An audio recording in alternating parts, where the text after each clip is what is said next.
आत्तापर्यंत आपण संवाद कौशल्य, सामाजिक कौशल्य, नेतृत्व कौशल्य या शीर्षकाखाली अनेक कौशल्य पाहिलीत.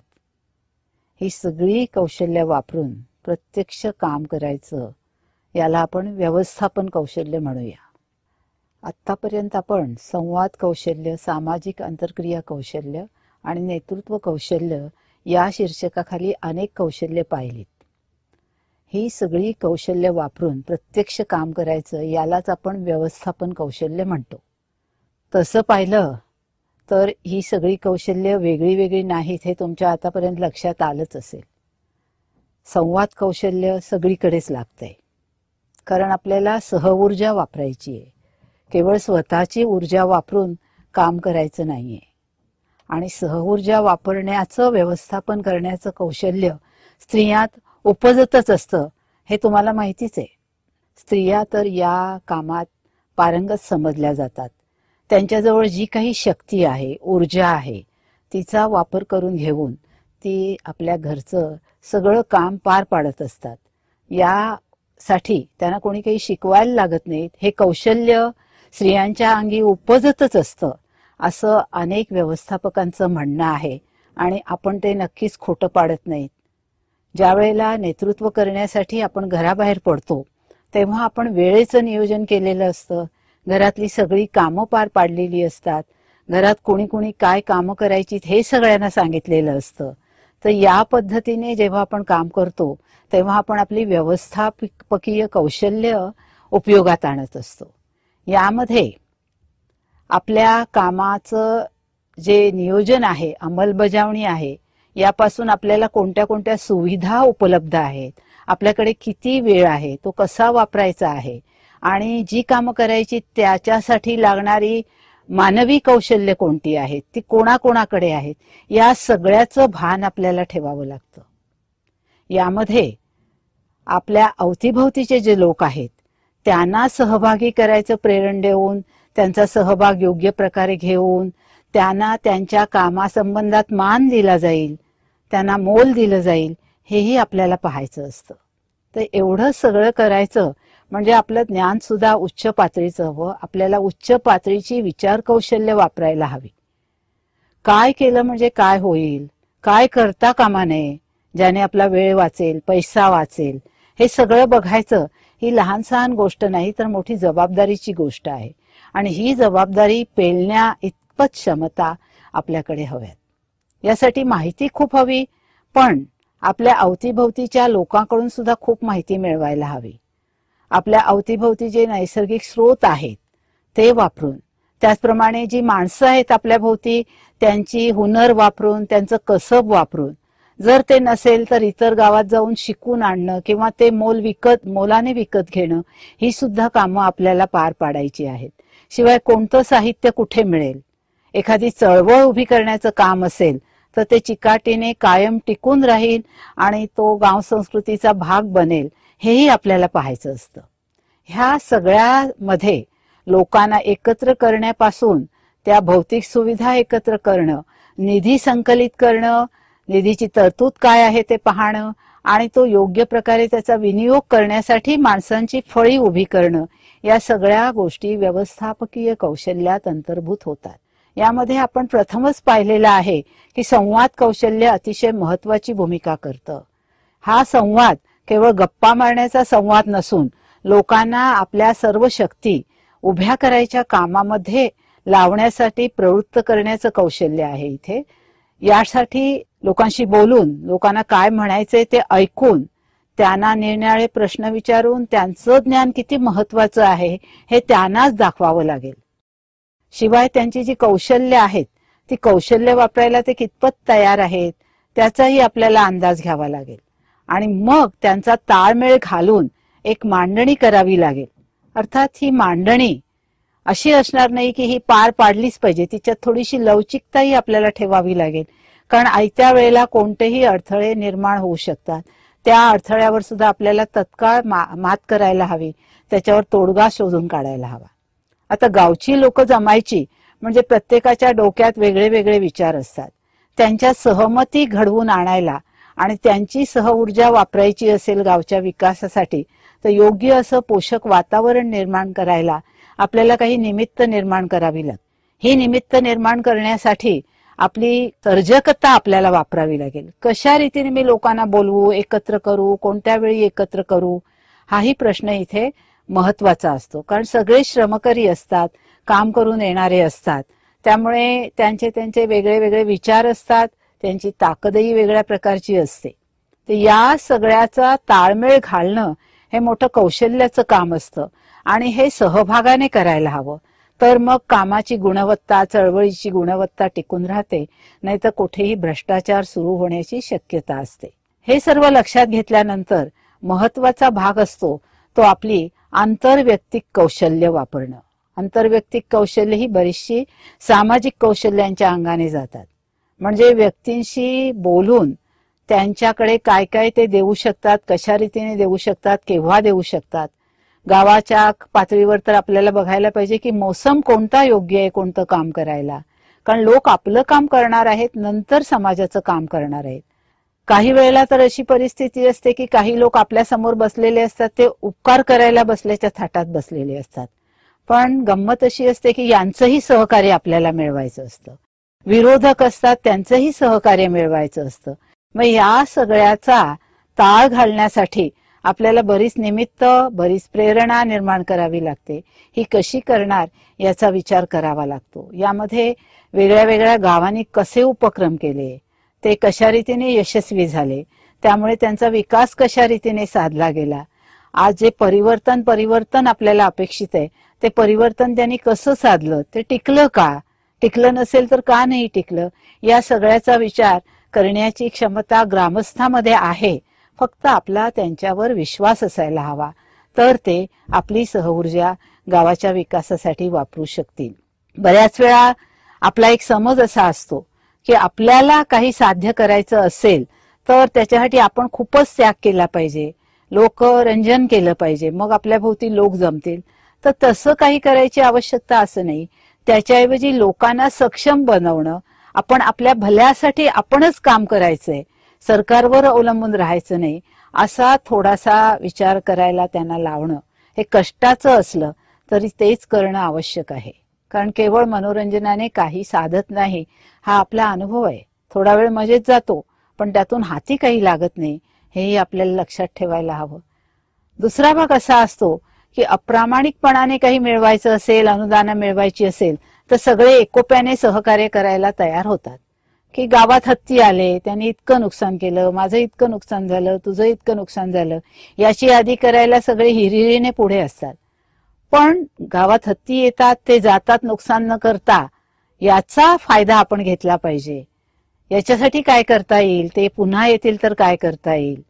कारण शेवटी प्राण्यांसह एकोप्याने आपल्याला जगायचंय. आपली जीवनसंपत्ती आहे, प्राणी संपत्ती आहे, ती आपल्याला टिकवायची आहे. कारण ते एक जीवनजाळ आहे आणि हे जीवनजाळ जे आहे ते अबाधित ठेवणं हे प्रत्येकाच्या हातात आहे. आणि प्रत्येकाने व्यक्तिगत पातळीवर करून काही साधणार नाही, तर सर्वांनी मिळून करायचे, ही जाणीव व्यवस्थापनाने ठेवली पाहिजे. आता ही जाणीव ठेवली म्हणून सगळं सुरळीत पार पडतंय असंही आपल्याला म्हणता येणार नाही. कारण अनेक वेळा अनेक कारणांनी व्यक्तीत वितुष्ट येऊ शकतं आणि आपण मेहनतीने उभारलेला संघ विस्कळीत होऊ शकतो. तेव्हा संघ निर्माण करणं आणि संघ टिकवून ठेवणं हेही एक महत्वाचं कौशल्य आहे. संघ केव्हा टिकणार, जर त्या संघाकडे सर्वांनी मिळून साध्य करायचं काही ध्येय असेल तर. त्यांच्यात संवाद हवा. गावात अनेक कारणांनी भांडणं असतात, वितुष्ट असतात, कसले कसले भयगंड, अहंगंड तिथे कार्यरत असतात. तर हे तिथे डोकं काढू नयेत म्हणून काय करता येईल, कशा रीतीने त्यांना एकत्र करता येईल, कसा संवाद साधता येईल, हेही पाहायला हवं. अर्थात हे एकट्याची जबाबदारी आहे असं मानण्याचं काही कारण नाही. अनेकांनी मिळून पंचायतीच्या सर्व सदस्याने आपण आधी एक रूप होऊन नंतर गावाला एकरूपतेचा संदेश दिला पाहिजे, एकोप्याचा संदेश दिला पाहिजे, त्यांच्या समोर काम ठेवलं पाहिजे, तरच पुढे जाण्याची शक्ती आपल्यात निर्माण होईल. पैसा असल्याने काही साधत नाही, पैशाबरोबर आपली ऊर्जा ही तितकीच महत्वाची आहे, जी ऊर्जा गाव पुढे नेऊ शकते, विकासाचं काम साधू शकते. बऱ्याच वेळा उत्साहाच्या पायी अनेक गोष्टी गावात केल्या जातात, त्यामुळे प्रथमच आपल्याला बघायला पाहिजे की एखादी गोष्ट करण्यापूर्वी ती कितपत गावाला उपयोगी पडणार आहे. उदाहरणार्थ समाज मंदिर बांधण्यासारखी कामं असतात, पैशांची तरतूद असते, पण खरोखरच समाज मंदिर कुणासाठी आणि कितपत उपयोगी पडणार आहे, किंवा त्याच्याऐवजी आपल्या गावाला दुसरं काही मागून घ्यायचंय का? शाळेसाठी निधी मिळतो, इमारतीसाठी निधी मिळतो, गावकरी पैसे देतात, गावात नसलेले पण शहरात असणारे लोक पैसे देतात, पण त्या निधीने केवळ इमारत बांधायची आहे की गावात असं काही उभं करायचंय की जे अनेक पिढ्यांना अनेक काळ उपयोगी पडेल, किंवा एका पिढीला उपयोगी पडणार असेल तर ती पिढी पुढे जाऊन त्यातून काही वेगळं मिळवू शकेल. नुसती शाळा असली म्हणून भागत नाहीये, त्या शाळेमध्ये जाऊन विद्यार्थी काय काय शिकतायत हे बघण्याची जबाबदारी सुद्धा ग्रामपंचायतीवरच असते. तेव्हा त्यांनी या सगळ्या गोष्टीचा सर्वंकष विचार केला पाहिजे. गावाला देणगी म्हणून पुस्तकं मिळाली, पण त्या पुस्तकांची व्यवस्था कशी ठेवली जाणार आहे? गावात कोणी असा उत्सुक मनुष्य आहे का की जो गावातल्या लोकांना पुस्तक वाचण्याची प्रेरणा देऊ शकेल, त्यांच्यावर चर्चा घडवून आणू शकेल? आणि मग हे जर झालं नाही तर पुस्तकं येतील, त्यांना वाढवी लागेल आणि ते संपून जाईल. असं काही होता कामा नये, याची खबरदारी सुद्धा व्यवस्थापनाने घेतली पाहिजे. गाव तंटामुक्त करायचा म्हणून चळवळ घेतली, एक बक्षीस मिळवण्यासाठी देखावा निर्माण केला की आपलं काम संपलं असं बऱ्याच गावांना वाटतंय, असं कधी कधी गावाला भेट देताना वाटतं. तर ते तसं वाटू नये म्हणून काय केलं पाहिजे? तंटामुक्त राहण्यासाठी मुळात तंटे निर्माण का होतात?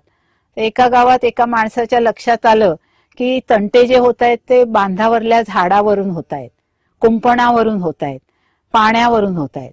आता मग ह्याचं मूळच जर समूळ नष्ट करायचं तर गावात झाडं तोडावी लागणार, ती तोडली पाहिजेत आणि नवीन झाडं लावण्याचे उपक्रम मात्र केले पाहिजेत. बांधावरची झाडं तोडली गेली, तंट्याचं बरचसं मूळ काढलं गेलं, पण झाडं कमी झाली. मग ती झाडं गावाभोवती लावता येतील का, ज्याच्यामुळे त्यांच्यावरून वाद होणार नाहीत? असं काही करता येईल का?